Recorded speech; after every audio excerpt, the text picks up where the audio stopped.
planteando y preguntando cómo votamos los argentinos, qué nos lleva entonces a elegir una boleta u la otra.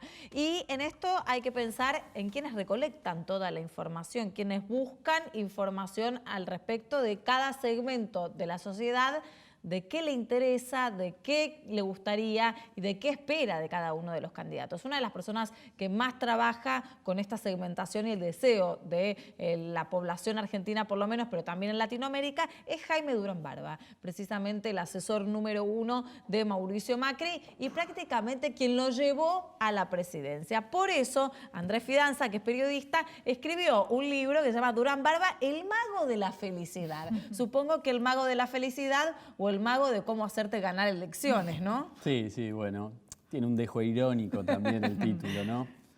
La felicidad también es una palabra que... De éxito. Sí, que hace alusión a esta construcción política que hizo Durán Barba y trayendo una novedad un poco a la política argentina, que es este tema de la alegría vinculada a la política, ¿no? El optimismo, los globos, sí, bueno, en la campaña de 2015 se vio muy bien. Y en cada campaña, cuando reciben los resultados electorales ahí en Costa Salguero, es medio una fiesta de 15, ¿no? Sí, La espera de los resultados. Catering, globos, sí. Y esa fue una construcción que fue haciendo Durán Barba a lo largo de los años, ¿no? En algún punto, al principio, cuando empezó en 2014, en 2015, medio que los políticos y el sistema político se burlaba de esa construcción. ¿Te acordás de Macri saltando el bache, digamos, toda una serie de imágenes un poco rupturistas? Era la primera pregunta que tenía pensada hacerte y probablemente sea la única. No vamos a mentir, es viernes. No. La única que pensaste. La única que pensé. Voy a pretender que preguntes más. No, obviamente. En el 2015, en realidad desde el 2008 se le vienen riendo bastante a Durán Barba, pero a partir del 2015, que se le mataron de risa durante la campaña, de ahí para acá, ¿no notás como que se les quiere copiar varias cosas de gente que antes le criticaba esto de el face to face, o sea, de ir a la casa de los posibles votantes, de hacer los videos, de recolectar los videos que mandan la gente, de, bueno, el puntualmente 360. Arrancaron con la comunicación por Twitter, o sea, recordemos que el PRO fue prácticamente pionero en la comunicación virtual mano a mano. Completamente. ¿Se le empezó a copiar todo eso? Absolutamente. Una década más tarde lo empezaron a copiar. Te sumo algunos elementos. Eliminar estos grandes actos en estadios. Antes era una cita obligada, digamos, para el peronismo, para ese folclore. Hoy día estamos muy cerca de las PASO y todavía no hubo un gran acto de parte de Cristina, digamos, tienen modalidades mucho más blandas de la comunicación. Otro, el tema de los nombres de pila. ¿Te acordás que el primer candidato que no era Macri por su apellido era Mauricio? Le decían Mauricio. ¿Te acordás que en ese momento Kirchner decía Mauricio, que es Macri? Aclarando para vincularlo al padre. Porque al principio, bueno, ahora choca ya un poco, ¿no? Que Mauricio, que Horacio, vos tenés que pensar quiénes son cada uno. Cuando no son conocidos tenés que pensar de quién me están Pero ahora hablando. vos fijate que los candidatos son Cristina, Alberto, Verónica, Axel. Claro. Digo, hay una copia de eso, sí, una década también más tarde. También los escenarios 360, ¿no? Sí. Eso también fue... Y la elección de algunos candidatos. A mí me parece que la elección de Lamens en la ciudad es de Manuel Durán Barba, digamos, ¿no? Un candidato más clase mediero, que no venga tanto de la política, un outsider total, una persona que... Vos ves un antes y después de Durán Barba en la política argentina. Sí, deja una marca, sin ninguna duda, sí. Es como yo pongo en el libro que es como la Coca-Cola de los consultores, digamos.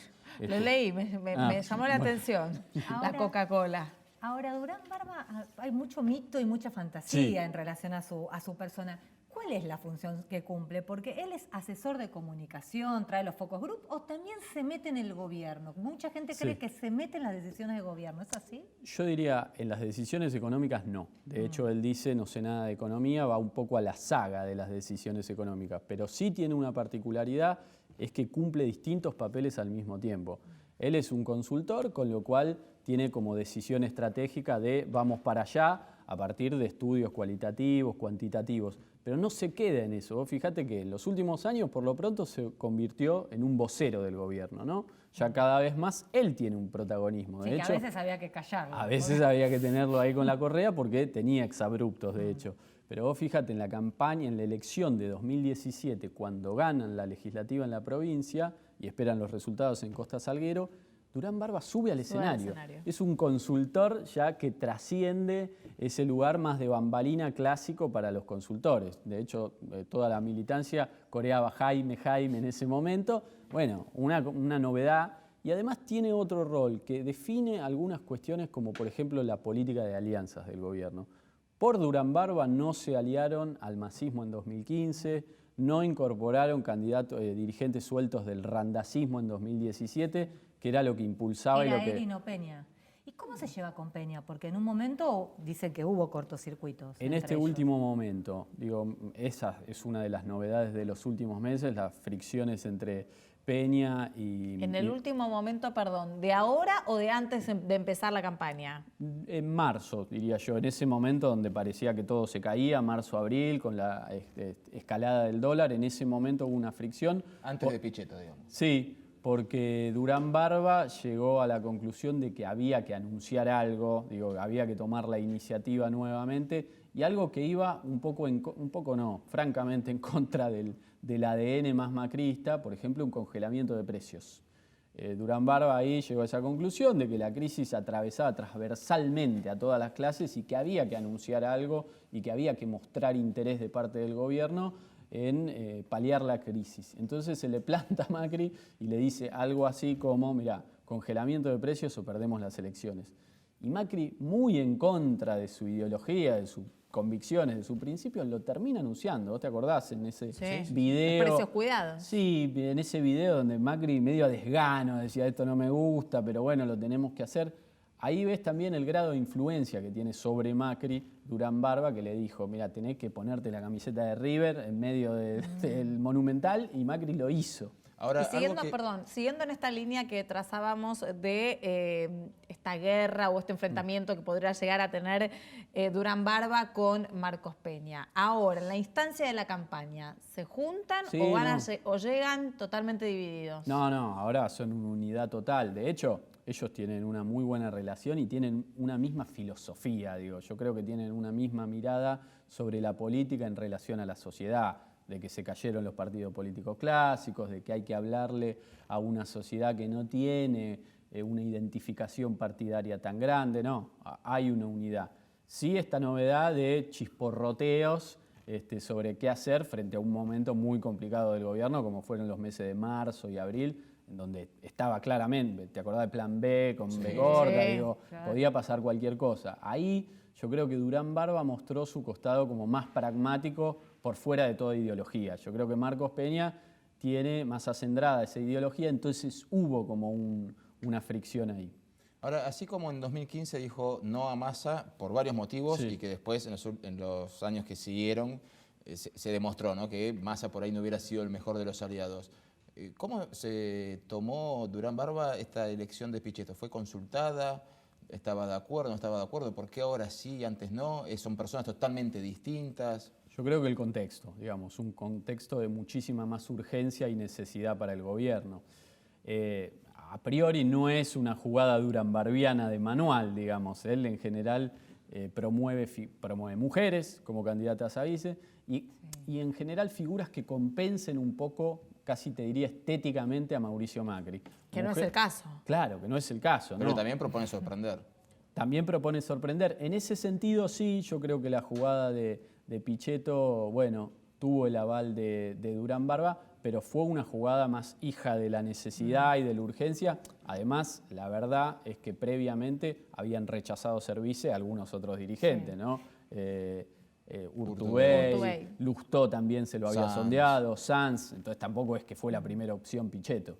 Ante esta necesidad, siempre decían el peronismo no. Es antiperonista porque él tuvo un pasado peronista de jovencito acá, pero ¿vos lo podés caracterizar como una persona antiperonista? No, yo diría que es que se volvió, sobre todo en los últimos 2-3 años, profundizó ese costado, esa ideología antipopulista de izquierda.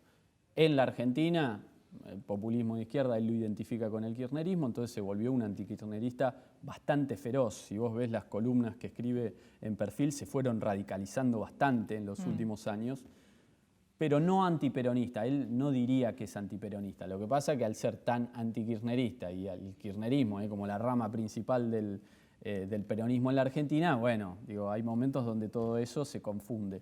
Pero no, bueno, de hecho, como decías vos, él llegó en el 72 a la Argentina y tuvo un coqueteo con el peronismo de izquierda. Después pegó un giro biográfico, ¿no? A mí me interesa seguir en esa línea también y pensar cuál es la ideología, según las charlas que tuviste con él para hacer el libro. ¿Cuál es la ideología del hombre que calcula cada paso que se da en una campaña electoral? ¿Es de derecha, es de izquierda o es de centro, como dice él a veces? Sí, bueno, es liberal en las cuestiones más morales, digamos, despenalización del aborto, consumo de drogas, no es homofóbico para nada, digamos, no es misógino, no es machista.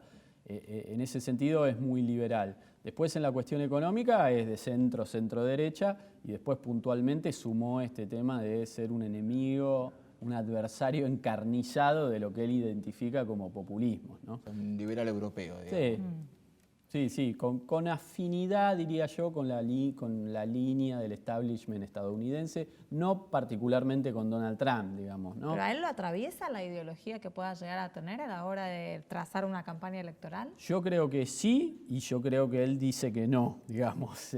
Pero me parece como todos, en algún punto decimos somos ascéticos, somos neutrales, no lo somos. Pero él sí, efectivamente, tiene algo como método de investigación positivista en el sentido de que todas las decisiones trata de refrendarlas previamente con estudios sociológicos. Vos le traes una iniciativa y él te dice, yo no te digo ni que sí ni que no, vamos a estudiarlo. ¿Y quizás sirve. cómo llegó al macrismo? ¿Cómo lo conoció Macri?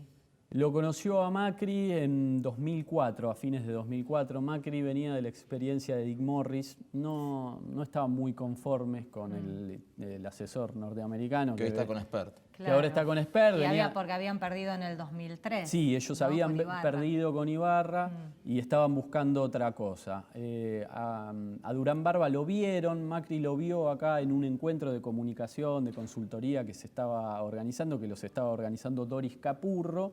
Bueno, quedó la relación de ahí y después una persona que empezó a trabajar con Mauricio Macri, que después fue funcionario, ahora está retirado de la política, fue uno de los empresarios, Gustavo Grasso se llama, uno de los empresarios que saltó a la política con Macri, lo vio en Latinoamérica, en un congreso también, dijo, esto es lo que necesitamos, volvió, le dijo a Macri, mirá, vi a un consultor perfecto en Guatemala, es lo que necesitamos. Macri dijo, déjame pensar, consultó, pidió referencias, dijo, sí, mándalo a buscar, vino, tuvieron una reunión a finales de 2004 y pegaron onda muy rápidamente Macri y Durán Barba. ¿Y cobra como un sueldo?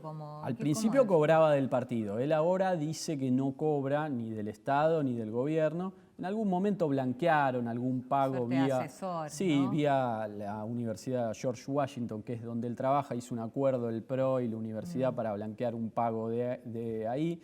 La verdad que tiene la vida resuelta por varias vías. Es de familia aristocrática, con lo cual, vía herencia Porque tiene... no es que no cobra él también, no. Tiene todo un equipo de trabajo. En realidad, él ya está un poco disociado de todo ese equipo de consultoría. Pero él sí lo que cobra son, por ejemplo, las conferencias, los contratan banqueros, empresarios y cobra aproximadamente $10.000 la charla, la conferencia que dé, y después tiene clientes en Latinoamérica, cada vez menos porque está como ya en retirada, tiene 72 años, está en la última etapa. Ahora, ¿tiene pensado pasar la posta a Nieto, Zapata, la gente que lo rodea en la consultoría? Sí, lo que pasa es que son veteranos como él, Zapata tiene 76 años, que es el encargado de las investigaciones cualitativas. Sí. Ahí se dividen, ¿viste? Tiene Zapata y Nieto, se encargan de las investigaciones cualitativas y cuantitativas.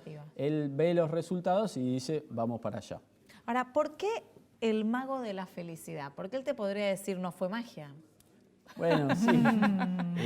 Hay un dejo irónico en el mago de la felicidad en este sentido, ¿no? De que lo que él construye alrededor de la política tiene más que ver con las emociones que con la palabra, que con los argumentos, más con las imágenes que... Hablaba hasta del erotismo de la política en una época, ¿te acordás? Sí, bueno, introdujo todas estas novedades que en su momento generaban burla y ahora, bueno, se lo mira con otros ojos. Ahora, él llevó a Macri al poder, pero Jaime Durán Barba en realidad cuando analiza y ha tenido mucha intervención en muchas elecciones en toda Latinoamérica, pero llegó a ser Jaime Durán Barba gracias a Mauricio Macri. Y el récord que tiene acá no lo tiene en ningún lugar del mundo, digamos. Acá consiguió desde 2005 en adelante, que agarró esa legislativa en donde Macri no era el candidato puesto para ganar. Ahí competía con Lilita Carrió, mira cómo son las cosas, y con Bielsa en esa legislativa. Él arrancó de muy atrás y terminó ganando. Y a partir de 2005 ganó todas las elecciones. Él convirtió entonces a Macri en presidente y Macri lo convirtió en el consultor. Sí.